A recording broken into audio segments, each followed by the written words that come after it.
Thôi tắt máy nha, nghỉ đi. Đi làm.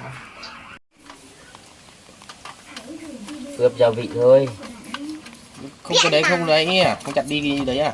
Chặt gì? Vậy nó đấy. Vậy nó chặt làm gì? Bông kia như kênh Đánh bắt. krek krek.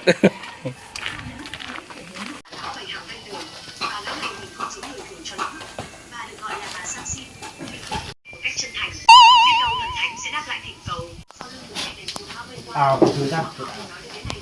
À, đi.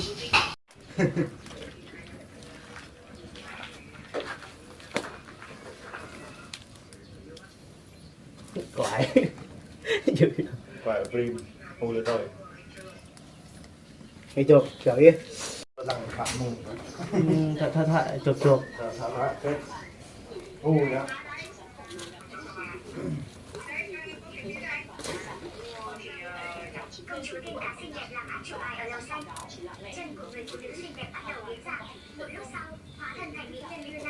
Quải ơi.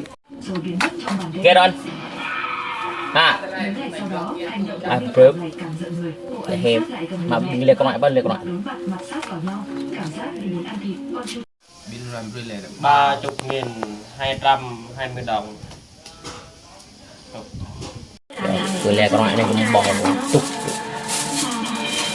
Coi con rồi. Coi.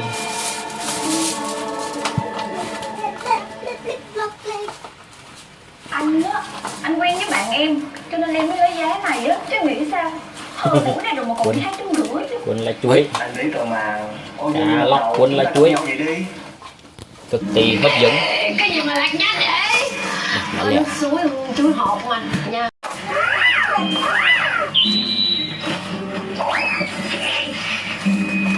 Rồi, cái thằng tưởng ăn buffet, ít nhất cũng phải có lẩu bằng chuyền chứ. Chuyền hỏi mày chơi coi. Chuyền cái nước nữa.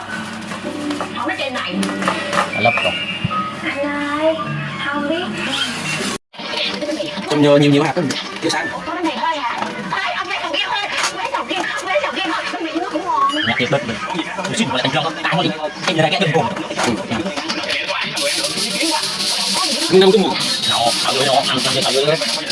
Tắm vô kìa.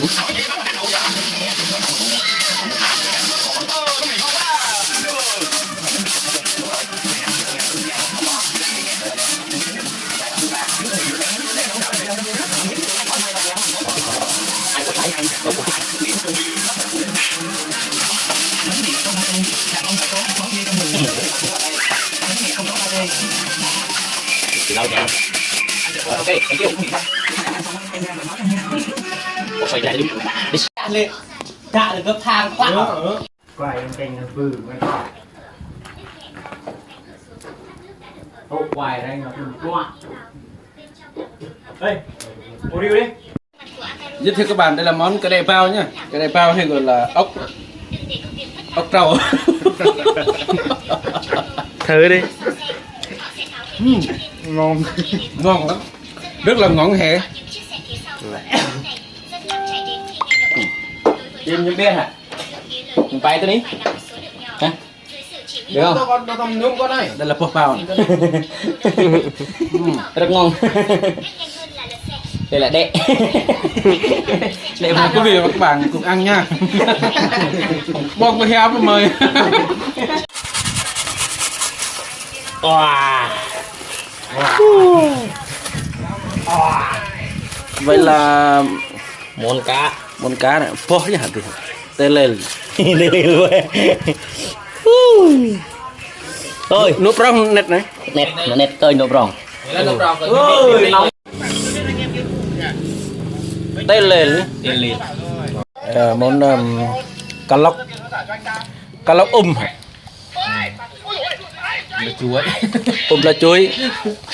lá chuối kho bạc ba dây bạc Cái bóng càn là bên kia có tay gì bị nhập tôi.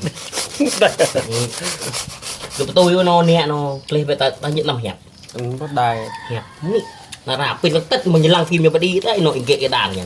Còn lại ôm mộ đúng rồi ta hẹp đó là bạn mèn lại Mọi nó nhìn nó đúng những cái kín do nhầm như kia giờ nói sao vậy bà bầu chộp là như ly cà phê Oh yeah, come on. Yeah, come on.